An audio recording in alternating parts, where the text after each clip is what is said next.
Here we go, Sebastian Loeb. He's kind of given up this afternoon. Yeah, interesting. So let's have a quick rundown then. Hirvonen, 5:21.7. Latvala, our rally leader coming into this stage, just 0.7 of a second behind his teammate. Henning Solberg still in third at the minute. He's off! Oh, really wide by Loeb. That's good for Latvala. Latvala, we're hoping he's seen that. Well, this is another sign. We've seen it in, well, nearly every power stage so far. Loeb's given it a go. He actually holds the best record in the power stages, doesn't he? Yes, he's the only person who's finished on the podium in all three. So Loeb, well, he's dropped back a little bit this morning. He slipped to third, started the day in second, hoping to take the fight to his teammate. He's not been able to do that. Oh, half a second. That's on Hirvonen, that is. Half a second. Wow. And he's off, been off slightly, not a long way off, maybe a metre or two wider into the sand. Yeah, this has been another fine finish to the rally for Loeb. He's had his problems as well today, but he's one of the drivers that he knows that it's such a competitive beast. He wants every available point he can get, and these power stages have just provided another opportunity for him to get some. Well, it has, that's it. I mean, these cars are just getting so much. Look at the speed. Incredible speed for Sebastian Loeb. He started the stage 27.4 seconds down on his teammate Ogier. He's hardly likely to get back involved in the fight for second, but he's giving it everything to get the 3 points for this power stage win. Let's have a look at his time. 5:21.7 to beat. 5:22. Mikko hangs on. Well, relief and almost surprise for Mikko and Jarmo Lehtinen there. Wow. Whew. Big smile on the face for Mikko. Well, there's one to go, so Mikko's guaranteed at least second. Yep. There's a worried look. Look at Latvala. He's so worried now. So worried. He's giving it everything. What a finish to the rally. What a grandstand finale we're seeing here in Jordan. Mikko's hanging on by the skin of his teeth to the power stage, and Jari-Matti Latvala is hanging on by the skin of his teeth for the overall win. It all counts now on the man who's working his way through the stage. Have a quick look at Loeb again. He just understeers wide, and he's into like the sand. You can barely see where the road is, can you? And he still set a really quick time, but not quite fastest. Hirvonen still stands at that.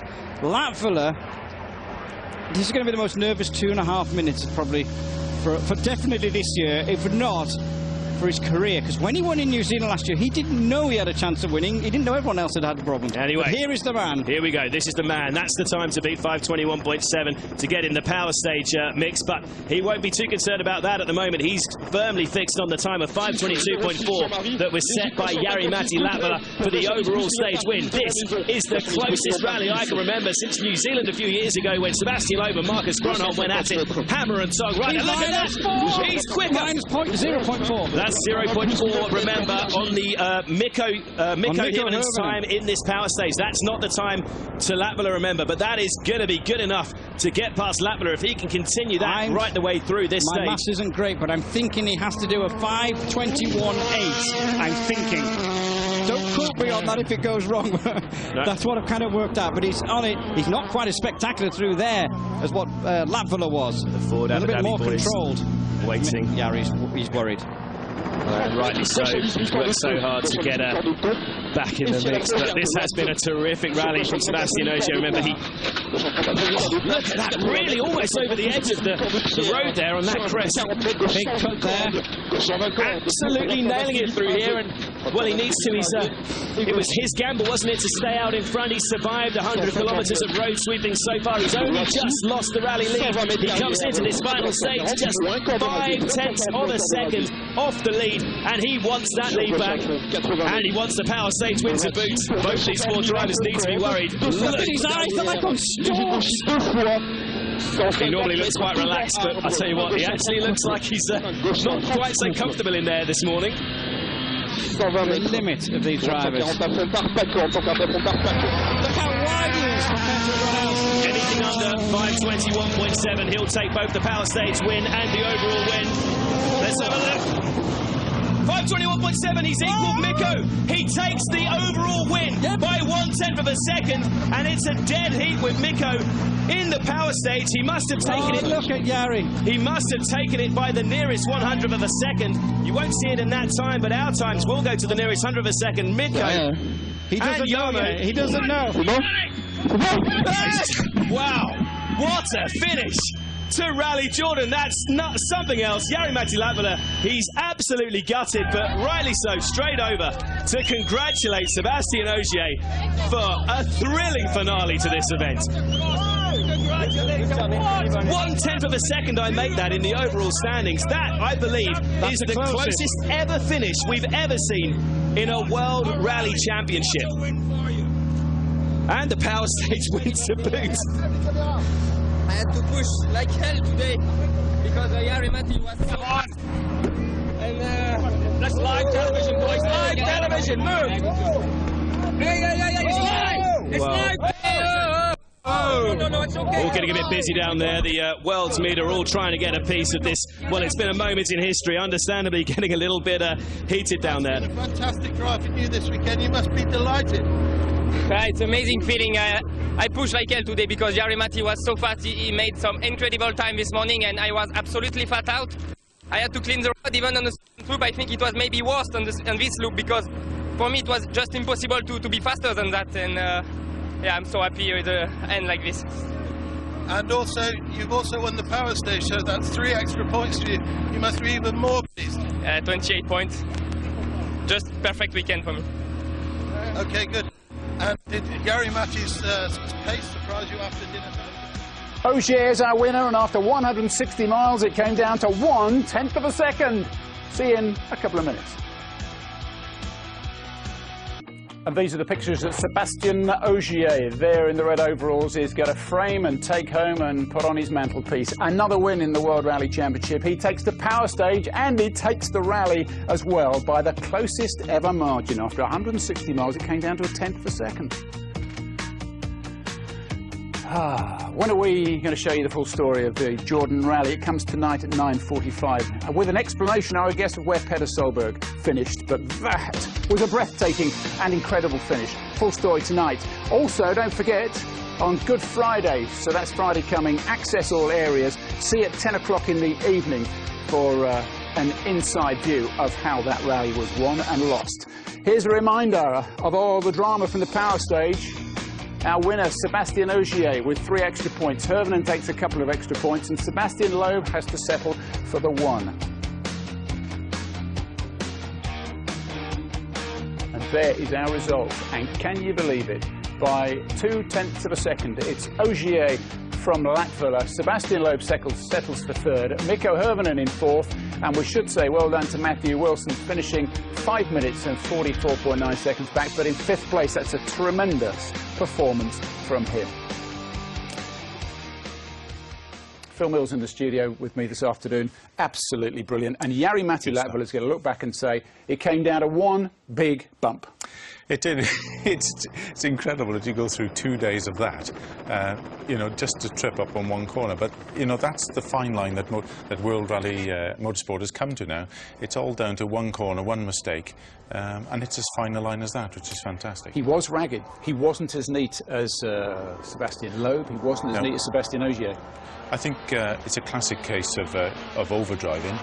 You get to the magic line, and then after that, you think you're trying harder, but you're actually going slower, and I think he just pushed it that little bit too much. And Jari-Matti finished, or his car, most of his car finished the stage, and I guess he's going to go back and be disappointed and say, how can I, after all of that, be all over the shop on the very last stage, the last 10K? He will. He's very critical of himself, and he'll go back and have a long talk with himself. But he lost the front aero on the right-hand corner there. That makes a very big difference. These cars are designed in wind tunnels now, and that big chunk of front bumper missing will have probably been the difference. Never mind the wide on the corner and so on, but that piece of aero is more important than you'd ever realise. And in a bit of a world where you need your landmarks, you need to know where you are going, Sébastien Ogier was the neatest of them all. And stayed on the stage, even though it was difficult to find. You've got to say he is top of his game. He's sort of he's going through the footsteps of what Sébastien Loeb did a few years ago. He's faultless. He's not making any mistakes at the moment, and he's looking good. You know, he's at the top of his game.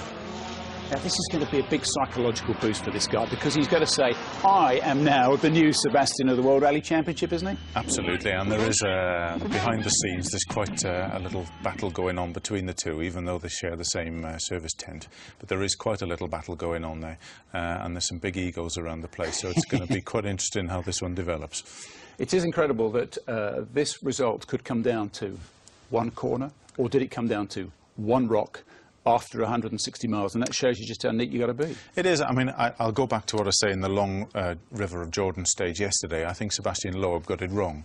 I think when you see the interviews afterwards, I think he will admit that he got it wrong by about 10 seconds. For some reason, I don't know why, but it took the fight out of him today. I think he thought, right, look after my tyres for the last stage. I'll do everything to look after my car and keep the tyres in tip-top condition. But even that wasn't good enough. But I think he made a mistake yesterday. And, you know, Citroën weren't too keen on going to Jordan when the whole event was in question. It was a gravel rally, and here is their man who has come good. And when we look at the championship standings now, after 4 events of the 13 that we're going to get in 2011, Mikko Hirvonen was the leader. He is no longer. He trails by 2 points to Sebastian Loeb, with Hirvonen in second, Ogier in third up with 69, and Jari-Matti Latvala with 66. This is an incredible championship as we head to Sardinia. After that, Solberg, Osberg and Wilson. That is pretty good. That's a handful of points separating 4 top drivers. It's a championship drive. They're all going for the championship. They're not going for the individual events. Get the points in the bag, keep throwing them in there. And of course, road position on the next round is quite important as well. So if you look at Latvala and Ogier's performance this weekend, they've got a very good road position on day 1 of the next event now, which is very important. Sebastian Ogier is going to say, listen, sprint rallies, I quite like these 2 days, bring them on, let's have some more. Well, it's worked for him this weekend. It won't work everywhere, but you know, as I said before, that they've been looking at a 2-day event for a long time, even a 1-day wonder, and I think it has worked. It's worked very well. It's been flat out from the first corner to the last one, and people are going to look at this now, and the people who make the decisions, I think they might come up with something new. We have to go back, talking of close finishes, we have to go back an awful long way to find the closest to that, which was... New Zealand about 3 years ago with Marcus Grönholm. It was 0.3 of a second on the last super special in Mystery Creek in New Zealand. Yeah. Wow.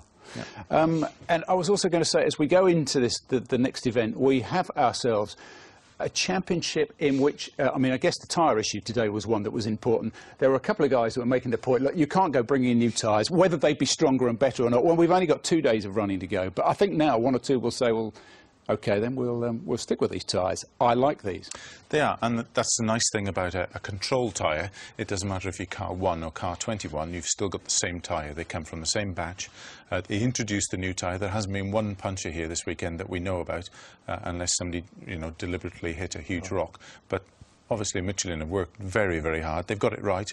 They've produced a tyre that hasn't produced a puncher, so good for them. Phil, thank you. Let's do this next. This is what we have to show you. Rally World comes up on the 29th of April. It's 9:30 in the evening. Make sure you're there for that. What else? How about this? This is where Mini makes its debut, back for the first time since the 60s. 9:30 on the Friday, 9:45 in the evening on the Saturday, 9:45 on the Sunday as well. And when do we have our power stage? Well, that's in 3 weeks' time, when we are in Sardinia. And we will join you, look at that, at 11 o'clock in the morning on Sunday, the 8th of May. And this man will be back. Phil, we have a British brand looking good in Sardinia. What chance have they got in a couple of seconds? Very good chance. I just hope that they turn up and do a really good job.